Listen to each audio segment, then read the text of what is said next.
is the truth. A truth that many find hard to swallow because it challenges everything we've been told about productivity and self-discipline. Procrastination isn't a character flaw, a moral failing, or a sign of laziness. It's not about being inherently bad at managing your time. We've been told that better planners, fancier organizational systems, or simply summoning more willpower would fix it. That if we just tried harder, we could overcome this hurdle.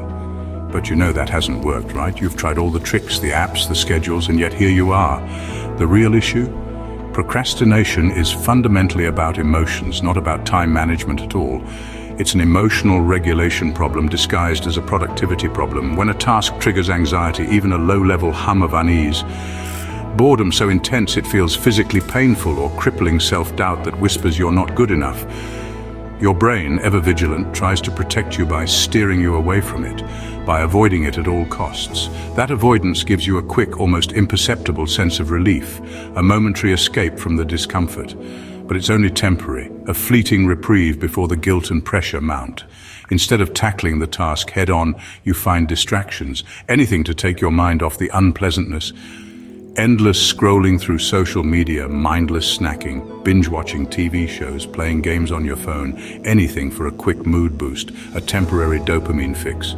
Your brain is wired to chase that little dopamine hit, that momentary pleasure, not to punish you or make you feel bad. The problem comes when we judge ourselves harshly, calling it laziness, a lack of discipline, or simply being a bad person. This self-criticism just adds layers of guilt and shame to the already unpleasant task, making it even more daunting, making it even harder to start next time, reinforcing the negative association. It's a vicious cycle. Negative emotions lead to avoidance, a temporary escape that ultimately leads to more negativity, more self-judgment, and a deeper entrenchment in the procrastination pattern. The solution isn't more judgment, more self-flagellation. It's understanding what's really happening in your brain, the emotional drivers behind your behavior. Procrastination is a coping mechanism, a way to deal with uncomfortable feelings, not a moral failing or a sign of weakness. Recognize it for what it is, a signal that something needs attention, and you can start to break the cycle of avoidance and self-criticism. Stop blaming yourself for being lazy or undisciplined and start getting curious about your own patterns, your triggers, and your emotional responses.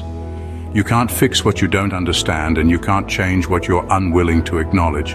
Let's debunk the myth of procrastination as a character flaw and get to the root of the issue, the underlying emotions that drive the behavior.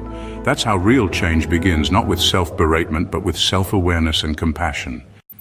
Let's talk brain science simply. Deep inside your brain is the amygdala, your built-in alarm system.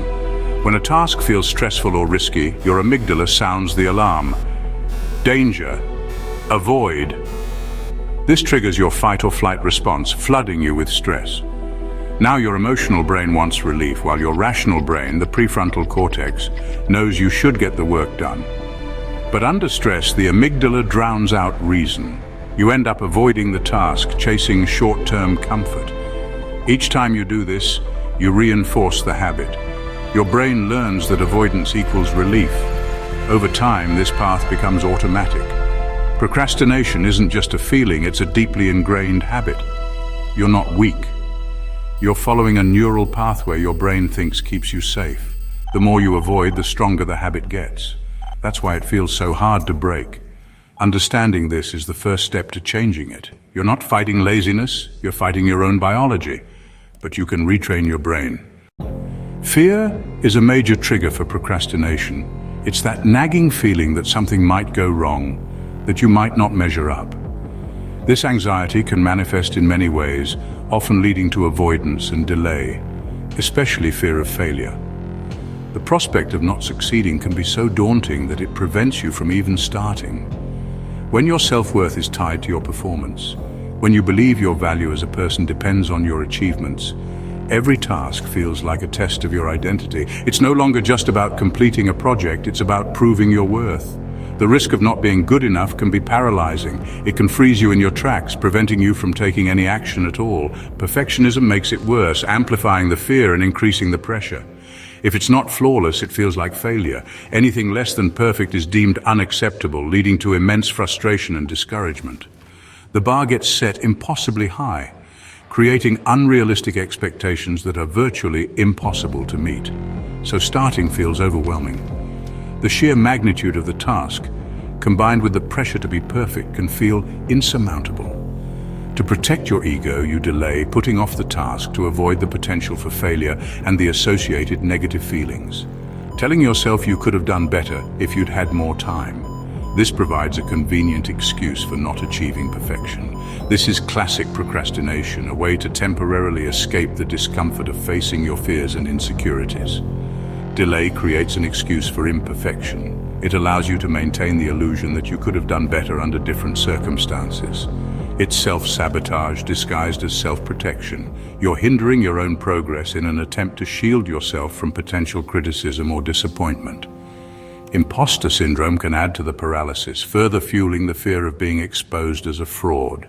You feel unqualified, exposed, and want to hide. The thought of being judged or discovered as inadequate becomes overwhelming. The more you avoid, the bigger the fear grows. The longer you procrastinate, the more daunting the task seems. Tasks become monsters in your mind, impossible to face. They morph into insurmountable obstacles fueled by anxiety and self-doubt. But the real threat isn't the task, it's not the project itself that's causing the paralysis. It's the story you're telling yourself. It's the narrative you've created about your abilities, your worth, and the potential consequences of failure. Recognize the fear, and you can start to move past it.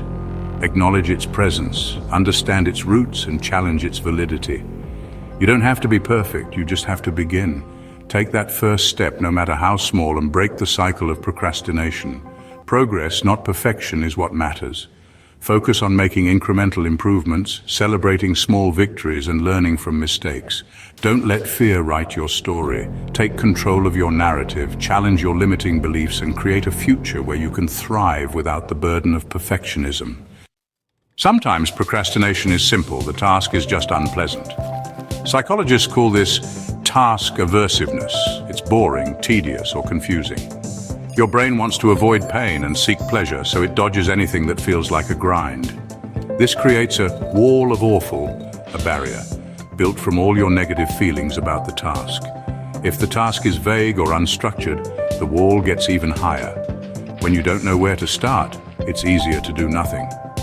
The key is to acknowledge the discomfort, not fight it. Tell yourself, this will be boring, but I'll do it anyway. You don't have to like the task, you just have to start. Action is the only way through the wall. Procrastination is a battle between instant and delayed gratification. Your limbic system craves immediate rewards, scrolling, snacking, anything that feels good now. Your prefrontal cortex wants long-term rewards. Good grades, finished projects, future success, but the future feels abstract, while the present is vivid. This is called temporal discounting. We value now more than later. That's why the easy, fun thing almost always wins. Self-control is supposed to help, but it's a limited resource. After a long day, your willpower is depleted and procrastination sneaks in. Recognize this tug of war. Your brain isn't broken, it's just wired for now.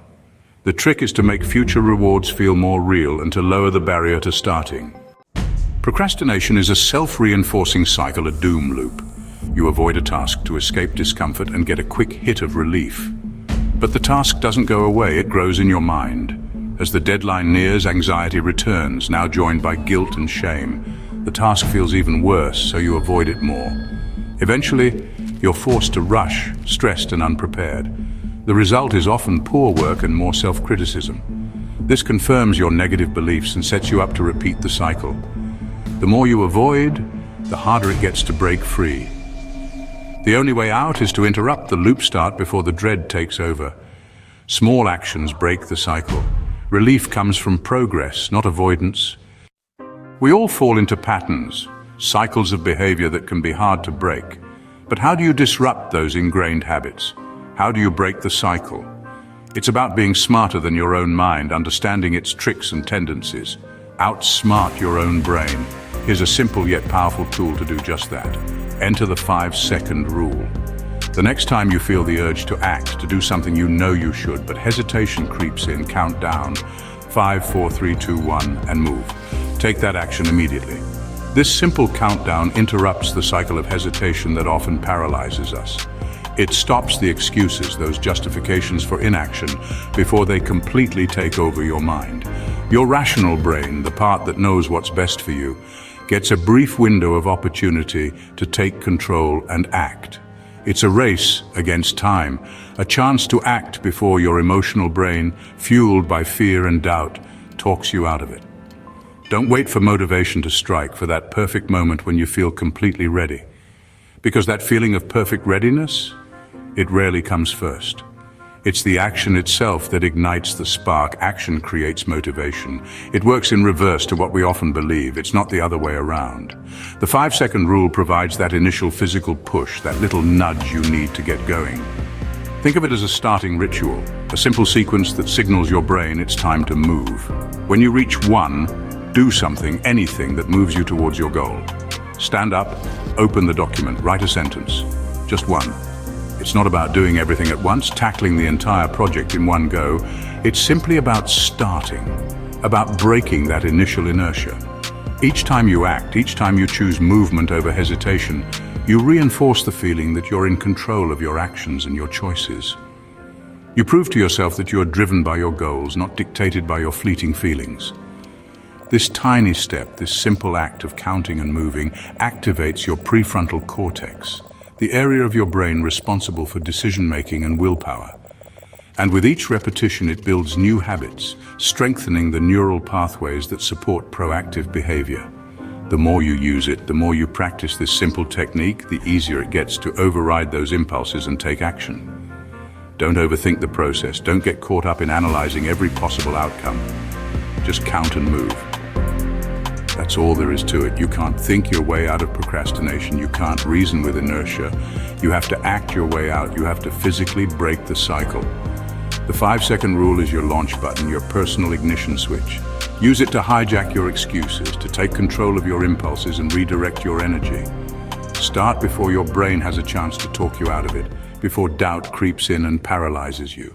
Once you've started, the next challenge is facing the task itself. If it feels overwhelming, break it down. Big tasks are just a series of small steps in disguise. Write down the tiniest, most specific actions. Open a new document, write a title, list main points. Each small step is manageable and clear. This gives your brain clarity and reduces overwhelm. Every tiny win gives you a dopamine boost, creating a positive feedback loop. Action leads to more action. Another trick, commit to just 5 minutes. Set a timer and promise yourself you can stop after. Most times, starting is the hardest part. Once you're in motion, it's easier to keep going. The Pomodoro technique works, but even 5 minutes is enough to break resistance. Focus on progress, not perfection. Momentum builds with each small step. You don't have to finish the elephant. Just take the first bite. Keep moving, one tiny action at a time. Here's the bottom line. You're not broken or lazy. Procrastination is your brain's way of avoiding discomfort, not a personal failing. Once you understand the emotional and biological roots, you can change the pattern. Start with self-compassion. Stop beating yourself up. Notice your triggers: fear, boredom, overwhelm. Break tasks into tiny steps and use tools like the 5-second rule to get moving. Celebrate small wins. They build momentum and confidence. Remember, progress matters more than perfection.